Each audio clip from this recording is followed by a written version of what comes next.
Hello student, welcome to Shri classes. मैं हूं फिरात राम और आज आप लोगों को बताने जा रहा हूं मैं इंग्लिश में एक्टिव से हम पैसिव वॉइस कैसे चेंज करते हैं। आइए देखते हैं। Active to passive voice.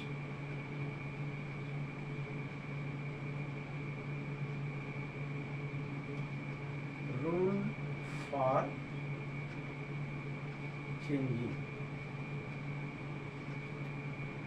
बदलने के नियम क्या है? तो सबसे पहला नियम है अपने पास ऑब्जेक्ट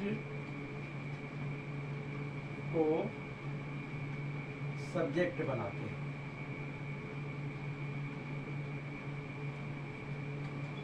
सेकंड नियम है ऑक्सिलरी वर्ब लगाते हैं। तीसरा नियम है वर्ब का थर्ड फॉर्म लगाते हैं। चौथा है बाई प्रीपोजिशन लगाते हैं।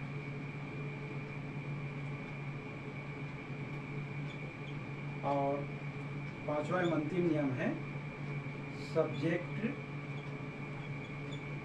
को ऑब्जेक्ट बनाते हैं।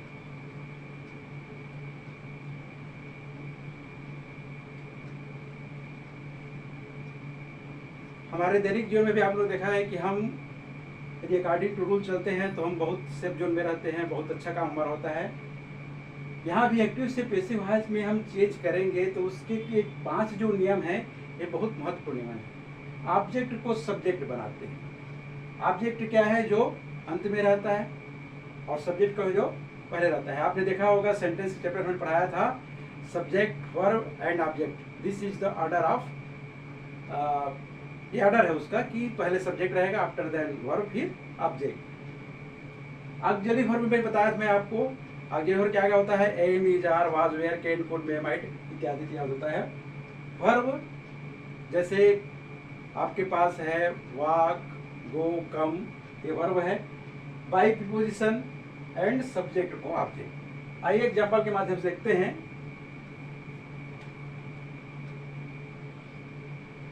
मोहन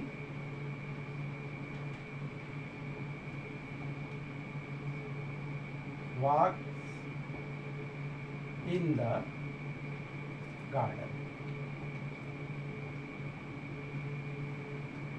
अब इस सेंटेंस को हम ध्यान से देखें। This is subject, this is verb and this is object. या इसको एक सिंपल उदाहरण के माध्यम से बताता हूँ, थोड़ा क्रिटिकल हो जाएगा।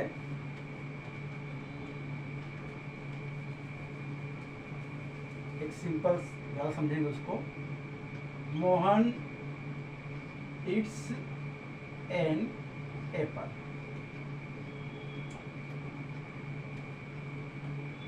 This is subject, this is verb and this is object. हमारा पहला नियम कहता है ऑब्जेक्ट को सब्जेक्ट बनाते हैं, तो क्या हो जाएगा? एन एप्पल पहला नियम।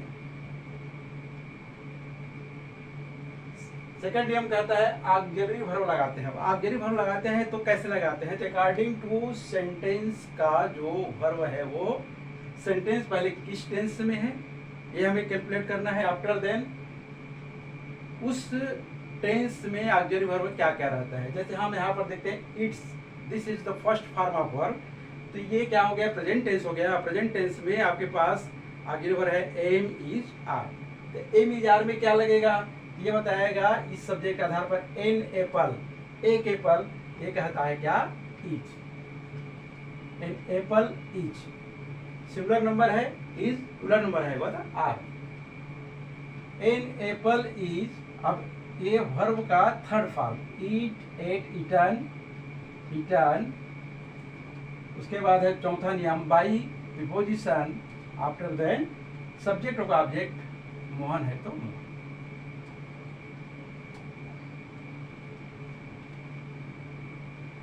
और हम ध्यान से देखें, मोहन जो है इधर सोहन नहीं हो सकता है। क्यों नहीं हो सकता? क्योंकि Mohan is proper noun. Noun के चैप्टर में है proper noun, common noun, abstract noun, material noun, collective noun, ये 5 नाउन है। तो उसमें मोहन प्रॉपर नाउन है, तो क्या होगा? चेंज नहीं होगा। अब जो है इसी एग्जाम्पल में क्या होता है, कभी कि इस तरह से क्वेश्चन आता है, ही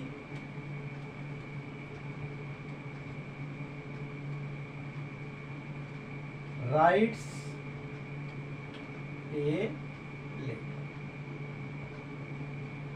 यहां पर हम देखें, यहां पर वही बात आएगी, ऑब्जेक्ट बन गया subject, a letter, write present tense, this is singular number is, write wrote written, ये रिटर्न हो जाएगा आफ्टर देन बाई प्रीपोजिशन। अब जो है ही नहीं रहेगा। क्यों नहीं रहेगा? क्योंकि दिस इज प्रोनाउन, और प्रोनाउन क्या होता है? जैसे ही ऑब्जेक्ट हो जाएगा तो चेंज होता है, ही का क्या हो जाता है? हिम हो जाता है। यहाँ पर जो भी ऑब्जेक्ट में सब्जेक्ट में रहेगा वो ही का हिम, आई का मी, माई का माइन, सी का हर। जैसे है ही तो हिम, सी है तो हर, वी है तो अस, माई है तो mine,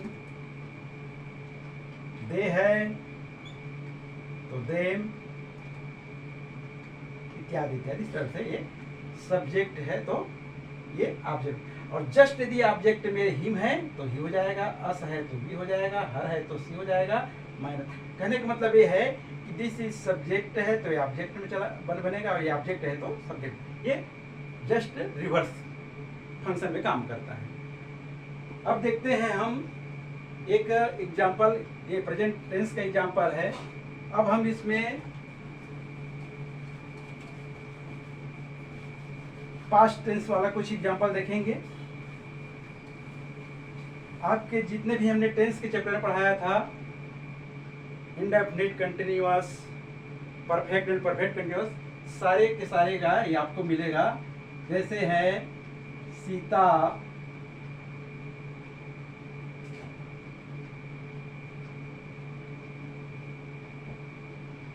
sang a song।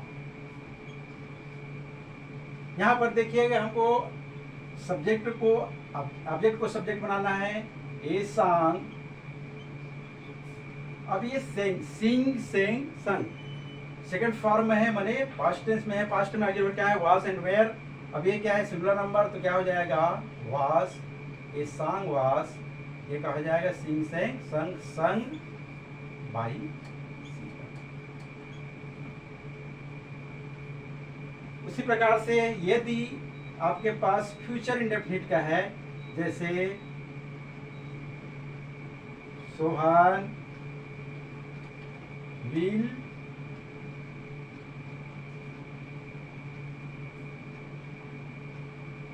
Right a letter, ये फ्यूचर इंडेफिनिट है। यहां पर भी क्या हो जाएगा? ये लेटर।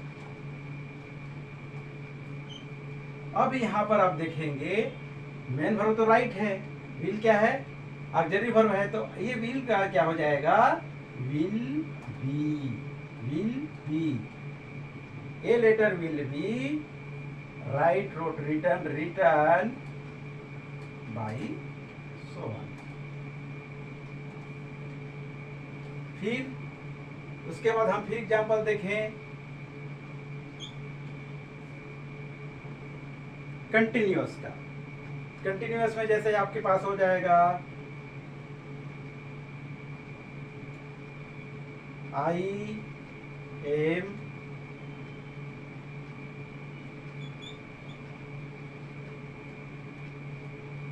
Going to Bombay. यहां पर देखिए ये कंटिन्यूअस टेंस है, तो पहला हमारा क्या है? ऑब्जेक्ट सब्जेक्ट बनेगा, क्या हो जाएगा? बॉम्बे। अब देखिएगा यहाँ पर जो वर्ब है वो क्या है? गोइंग।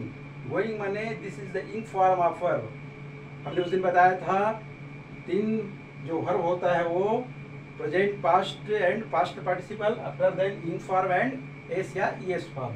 तो इन फॉर्म है तो बॉम्बे यहाँ पर क्या हो जाएगा, सिंगुलर नंबर है इसलिए बॉम्बे इज। अब ये गोइंग है इसलिए क्या हो जाएगा यहाँ पर बीइंग, बॉम्बे इज बीइंग। और गो का गान, बाई आई का। इस टाइप से ये चेंज होते जाता है। नाउ क्या हो गया कंटिन्यूअस। पास्ट कंटिन्यूअस हम देखें, पास्ट एग्जांपल देखते हैं। Ram was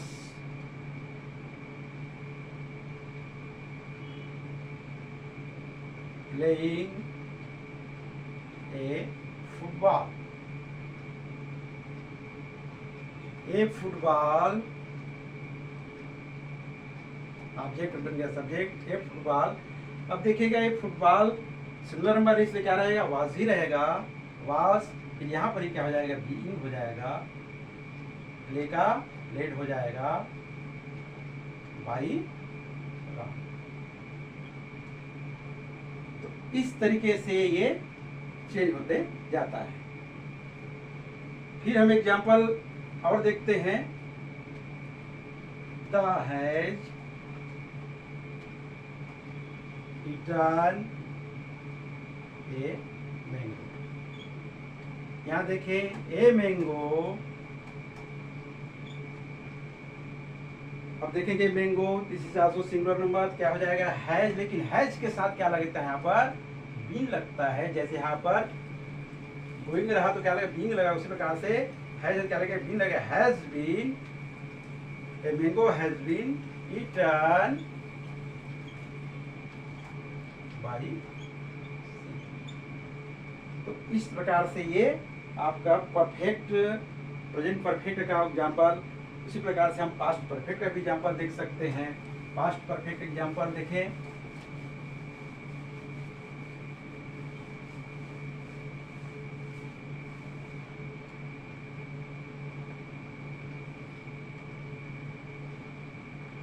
I had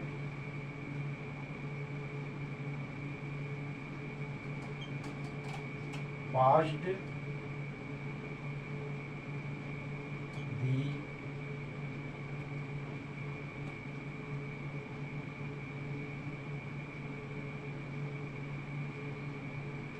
I have passed the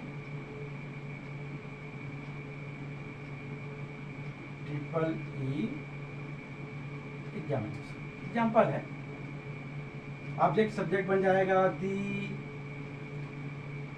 triple E exam. Had है तो क्या हो जाएगा हैड बीन। ठीक, वही क्रिया पास्ट ऑलरेडी थर्ड फॉर्म में है, बाई आई का क्या हो जाएगा। तो इस प्रकार से ये जो है आपके पास चेंजिंग होते जाता है। तो कहने का मतलब है कि एक्टिव को पैसिव बनाने में जो रूल्स है that is very important for changing the active to passive. अब कुछ बातें इसी बीच में जब आती है तो मैं थोड़ी सी आप लोगों को पर्सन के बारे में बता देता हूँ कि ये पर्सन जो होता है, जो हिंदी में भी आपने पढ़ा है, संस्कृत में भी हम पढ़ते हैं, प्रथम पुरुष, मध्यम पुरुष, उत्तम पुरुष प्रकार से इंग्लिश में भी आपके पास पर्सन होता है। This is 3 kinds. इसको हम बोलते हैं फर्स्ट पर्सन, दूसरा होता है सेकंड पर्सन, और तीसरा होता है third person. First person for self, स्वयं के लिए। अब आदमी स्वयं के लिए बात करता है तो क्या करेगा, I, me, my, we, us. This is second person for front person, front सामने वाले आदमी के लिए। सामने वाले आदमी के लिए क्या बोलते हैं हम उसको, यू, yours, ऐसा। और थर्ड पर्सन होता है फॉर अदर, दूसरों के लिए, जो हमसे दूर में है, तो क्या बोलते हैं? ही, सी, इट, दे, इत्यादि इत्यादि जो होता है, ये क्या होता है? Third person. अब ये आप देखिएगा, ये जो पर्सन होता है ये क्या होता है? जस्ट लाइक ये क्या है? प्रोनाउन है। जैसे मैं अपने लिए बोलूंगा तो क्या बोलूंगा? आई बोलूंगा। तो ये जो जितने भी पर्सन हैं ये प्रोनाउन के वर्ड हैं। I, me, my, we, us, you, yours, he, she, it, they, ये सब क्या है? प्रोनाउंस पर प्रोनाउन के शब्द हैं। प्रोनाउन ने बताया था आपको 8 प्रकार के जो काइंड्स वर्ड का बताया था, उसमें जो सेकंड आता है नाउन के बाद प्रोनाउन, वो प्रोनाउन होता है। जैसे आपने हिंदी में देखा है कि 3 प्रकार के उसमें भी पुरुष होते हैं, प्रथम पुरुष, मध्यम पुरुष, उत्तम पुरुष। तो वहाँ पर जो प्रथम पुरुष होता है वो जस्ट उल्टा हो जाता है। प्रथम पुरुष क्या होता है? ये थर्ड पर्सन होता है। प्रथम पुरुष माने थर्ड पर्सन। मध्यम पुरुष माने जो हम बोलते हैं क्या? फ्रंट पर्सन माने सामने वाले आदमी बोलते हैं, तो क्या होता है? मध्यम पुरुष। और उत्तम पुरुष हमेशा क्या होता है? अपने लिए होता है। तो जस्ट ये उल्टा होता है। तो इस प्रकार से ये जो पर्सन होता है इसका उपयोग आपको, जैसे अभी आपने देखा इस एक्टिव टू पैसिव वॉइस में चेंज करने की जो नियम आया उसमें हमने चेंज किया आई का मी, मी का माई का माइन, ऐसा, वी का अस। तो ये सब आपके पास काम आता है। तो आइए आज के हम वीडियो में इतना ही करते हैं। आपको जो भी प्रॉब्लम आया होगा कृपया आप हमारे डिस्क्रिप्शन पर जाकर हमको बताइए और हम आपको फिर अगला आपको जानकारी देंगे।